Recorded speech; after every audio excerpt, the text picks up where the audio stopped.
Hello children. आज का topic है chapter number 3 mindful eating a path to a healthy body, जो कि क्यूरोसिटी बुक का थर्ड चैप्टर है फॉर क्लास 6th। आज हम इसमें जो मेन टॉपिक है उसको डिस्कस करेंगे इन वेरी शॉर्ट, और उसमें कुछ आपको क्वेश्चंस और आंसर्स भी मिलेंगे। So let's get started. What do we eat, introductory part कि हम क्या खाते हैं। Food essential for daily life. Food is essential, हम खाना तो हमारे लिए ज़रूरी है ही। So food is essential for daily life. People consume a variety of food items based on the availability, region and culture.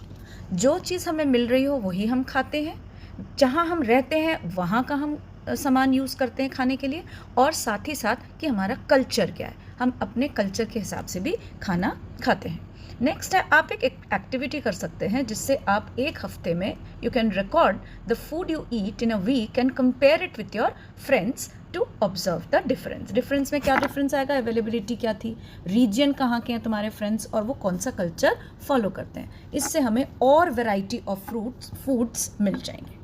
Now the next topic, food in different regions. Food variety exists in every part of India due to differences in the crops grown, soil, climate and the tradition. अब food diversity भी क्यों हो रही है, क्योंकि हमारा जो India it's a vast area containing country, और उसमें कई जगह डिफरेंट क्रॉप्स उगाए जाते हैं। सॉयल वहाँ का अलग अलग होता है, क्लाइमेटिक कंडीशंस डिफरेंट होती है, और ऑब्वियसली ट्रेडिशंस भी, कल्चर या ट्रेडिशन आप कह सकते हो, अलग अलग होता है। अब एग्जाम्पल्स अगर देखें तो हमारे पास है पंजाब का एग्जाम्पल और कर्नाटका का एग्जाम्पल। पंजाब में wheat and maize are main crops, these are the two main crops, and traditional dishes क्या है, मक्के दी रोटी, सरसों दा साग, ये तो सभी को पता है। कर्नाटका आप चले जाए तो rice and ragi are the common crops, and dishes like there is idli, dosa, sambar are widely consumed. I hope this is also known to all of you. The next topic, let us go forward. अब यहाँ पे भी आप एक activity करके देख सकते हैं। क्या, explore the different food and crops of various states by interacting with friends, family and reading books. ये आप पर्सनली भी कर सकते हैं, और अगर आप सोशल मीडिया सर्च करें तब भी आपको ये सारी चीज़ें मिल जाएंगी। The important topic now, how have cooking practices changed over years or time? Cooking practices, अगर आप जॉइंट फैमिली में रहते हो तो आपके दादा दादी, नाना नानी, फिर आपके मम्मी पापा, और फिर अब आप, तो 3 जनरेशन्स हो गए। आपको ये 3 जनरेशन्स में different modern and traditional methods of cooking practices मिल जाएंगी if you discuss in your family. क्या कहता है, culinary practices have evolved. culinary का मतलब cooking practices. Earlier people cooked using traditional methods. चूल्हा हुआ करता था मिट्टी का बना हुआ, लकड़ी का इस्तेमाल हुआ करता था, चूल्हे में लकड़ी डाल के जलाकर वो इस्तेमाल होती थी। मसाले जो हैं वो सिलबट्टे में पीसे जाते थे। कुकर होता नहीं था तो कंटेनर में ही दाल चावल उबाले जाते थे। These were very few common methods, traditional methods जो मैं आपको बता रही हूँ। और अब आपको क्या दिखता है, मॉडर्न में गैस स्टोव्स हैं सबके घर में, इंडक्शन भी आ गया है, माइक्रोवेव्स हैं, अवन्स हैं, तो एंड एयर फ्रायर्स भी हैं, और ग्राइंडर्स हैं, कितनी तरह के ग्राइंडर्स हैं। स्मूदी बनाने का अलग ग्राइंडर है, आटा गूंदने का अलग ग्राइंडर होता है, mixer grinder, juicer grinder, so many things. So you can see around in your kitchen and you find different types of items. Factors like technology, transportation have influenced these changes. अब ये changes हुई क्यों, traditional method से हम modern methods में shift हुए कैसे, because of technology and because of transportation. Easy technology हो गया, ईजी ट्रांसपोर्टेशन हो गया, तो सबके घर में ये चीज़ें मिलनी शुरू हो गई। Now let us discuss what are the basic components of food. So this is very important. Carbohydrates, fats, इसके अलावा proteins, vitamins, minerals and roughage, these are the basic components of food which हम जो एक एक करके इसमें discussions. Let us see what does carbohydrates have. Carbohydrates provide energy for daily activities found in cereals like rice, wheat, potatoes, sweet potato. इन सब में क्या होता है, कार्बोहाइड्रेट्स होते हैं, और इस कार्बोहाइड्रेट का मेनली काम क्या है, टू गिव अस और provide us energy. Next component, fats. Fat store energy and help to keep the body warm. Fat क्या है, इंसुलेटर्स होते हैं. इंसुलेटर्स वो होते हैं जो हमारी बॉडी की हीट को बाहर नहीं आने देंगे और बाहर से आती हुई ठंडक हमारे बॉडी के ऑर्गन्स तक नहीं पहुंच पाते. तो हमारे पूरे बॉडी में फैट का लेयर होता है. वो क्या करता है, स्टोर करता है एनर्जी को. मतलब जो कार्बोहाइड्रेट ने हमें एनर्जी दी है उसे स्टोर कौन करेगा, fat. Help the body keep warm रहता है, गर्म रहता है. कॉमन सोर्सेस क्या है अब कार्बोहाइड्रेट के, वो भी हम देख लेते हैं. Include ghee, butter, nuts and different types of seeds. इन सब में क्या होता है, फैट्स होते हैं. Even there are many other items which have fat. तो ये आप थोड़ा सा एक्सप्लोर कीजिए. Now coming to the next topic, proteins. Proteins help build and repair the body parts. हमारे बॉडी में मसल्स बनना, हमारे बॉडी में अगर कोई परेशानी आ जाए, जैसे कोई इंजरी आ जाए, तो उन मसल्स को, स्किन को कौन बिल्डअप करता है, प्रोटीन्स बिल्डअप करते हैं. हमें प्रोटीन्स कहाँ कहाँ मिल सकते हैं हमारे खाने में, so let us find out. Pulses, milk, egg, meat, fish, these are the basic sources of proteins. They are also called as body building food. Next is vitamins and minerals, essential for overall health. They help to keep us disease free. That is, they prevent disease. कौन सी disease? Scurvy, जो vitamin C ना खाने से होता है. Goitre, जब हम iodine कम लेते हैं तब होता है. और ये कहाँ पाए जाते हैं vitamins and minerals, fruits, vegetables, milk and meat में पाए जाते हैं. और एक बहुत ही इंपॉर्टेंट पार्ट है हमारे फूड का जिसका नाम है roughage, also called as dietary fibre. ये क्या करता है, हेल्प्स इन डाइजेशन. कहाँ मिला जाता है, fruits, vegetables and whole grains. Roughage वो चीज़ होती है जो आप जब खीरा चबा कर खाते हैं तो उसमें जो आपके मुंह में फाइबर्स आते हैं वो रफेज है. जब आप ऑरेंज को चबा कर खा रहे हैं, आप एप्पल चबा कर खा रहे हैं, आप कच्ची कोई भी फ्रूट, वेजिटेबल सैलड के रूप में अगर आप खा रहे हैं तो आपके मुंह में जो फाइबर्स आ रहे हैं, जो रफनेस आपके मुंह में आप फील करते हैं, उसी को रफेज बोला गया है. Now the next topic which we are going to do is deficiency diseases. Deficiency का मतलब होता है इनमें से अगर कोई चीज़ की कमी हो जाए तो हमें कौन सी बीमारी हो सकती है. That is termed as lack of nutrients. अभी आपने न्यूट्रिएंट्स पढ़े, carbohydrates, proteins, fats, vitamins and minerals with roughage. अब अगर ये हमारे पास ना हो तो हमें कौन सी डेफिशिएंसी डिजीजेज हो सकती हैं. जैसा कि मैंने आपको पहले कहा था, स्कर्वी, विटामिन सी डिफिशिएंसी. इससे क्या होता है, हमारे गम्स ब्लीड होने लगते हैं और हमारे जो वुंड्स हैं, हमारे जो घाव है, वो धीरे धीरे, बहुत टाइम लेता है पर धीरे धीरे ही हील होता है, ठीक होता है. गोइटर आयोडीन की डेफिशिएंसी से होता है जिससे गले का, नेक में स्वेलिंग सी आ जाती है. Rickets, vitamin D deficiency leads to soft and weak bones. अगर हमें विटामिन डी कम मिल रहा है तो हमारे बोन्स सॉफ्ट हो जाएंगे, वीक हो जाएंगे और कहीं पे भी गिरने पे या चोट लगने पे बोन्स में क्रैक, हेयरलाइन क्रैक या फ्रैक्चर आ सकता है. तो हमें इन चीज़ों का ध्यान रखना है कि हमारे डाइट में विटामिन सी ज़रूर जाए, आयोडीन ज़रूर जाए, विटामिन डी भी ज़रूर जाए. एक एक्टिविटी अब हम देख लेते हैं. Conduct a survey to check if people around you show symptoms of deficiency disease, find the ways to improve their diet. अब आप घर घर जाएं, सर्वे करें, ये भी कर सकते हैं. या आप घर के मेंबर्स, आपके घर में भी कितने लोग आते हैं, maybe some guest is around, maybe there is some worker who is around, तो आप उनसे भी बात करके इस काम को अंजाम दे सकते हैं. Now let us find out what is a balanced diet. A balanced diet includes all the essential nutrients in the right amounts for proper growth and health. Balanced diet मतलब हमारे डाइट में सारी चीज़ें होनी चाहिए. क्या? Carbohydrates, proteins, vitamins, minerals, fats, nutrients, roughage, सब कुछ होना चाहिए. It is mentioned here along with water. एक एक्टिविटी देख लेते हैं.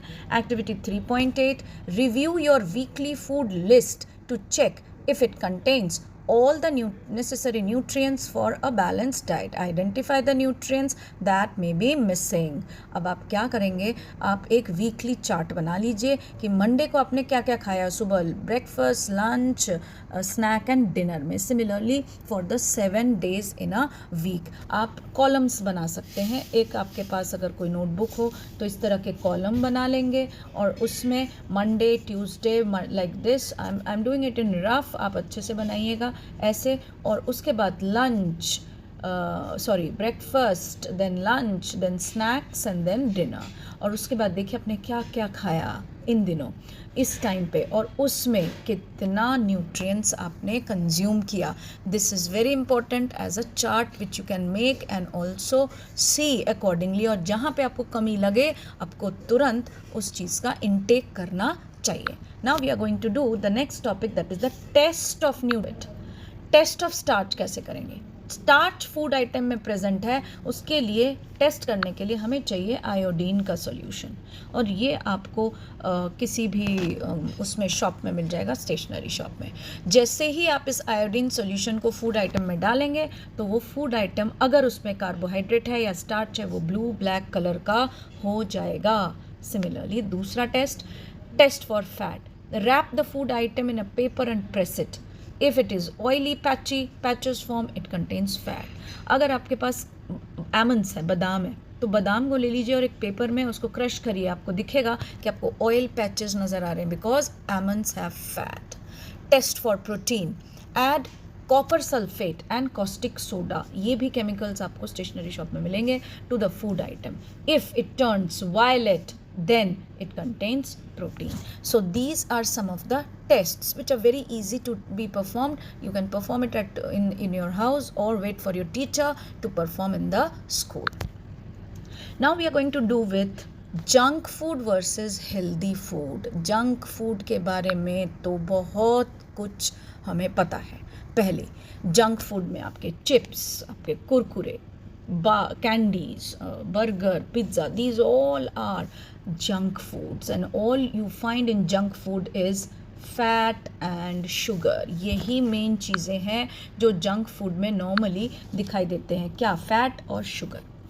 और इससे होता क्या है, ओबेसिटी, जो कि एक बहुत बड़ा हेल्थ इशू है. ओबेसिटी का नॉर्मल मीनिंग है मोटापा. हेल्दी ऑप्शंस क्या हैं, इसके बदले में आप फ्रूट्स खाइए, वेजिटेबल्स खाइए और होल ग्रेन्स लीजिए जैसे कि स्प्राउट्स, मूंग, चना और राजमा, लोबिया. इस तरह के जो ग्रेन्स होते हैं वो भले ये खाने में अच्छे तो नहीं लगते हैं but these contain good food, healthy food. Now we are going to talk about millets. Millets क्या होता है? Millets like jowar, bajra and ragi are nutritious grains rich in vitamins. ये grains हैं. जिस तरह गेहूं ग्रेन है, चावल ग्रेन है, ये भी ग्रेन है. बट इन ग्रेन्स में क्या होता है? विटामिन्स होते हैं, मिनरल्स होते हैं और डाइटरी फाइबर मतलब रफेज होता है. और ये बहुत इजीली ग्रो होते हैं और गुड फॉर हेल्थ होते हैं. आपने देखा होगा मिलेट्स में गेहूं का नाम नहीं है क्योंकि गेहूं से मैदा बनता है और मैदे में ये हेल्थ बेनिफिट्स नहीं होते हैं. Now food miles, what does it से? कैसे ट्रैवल होता है फूड इधर से उधर, that tells us about food miles. पढ़ लेते हैं.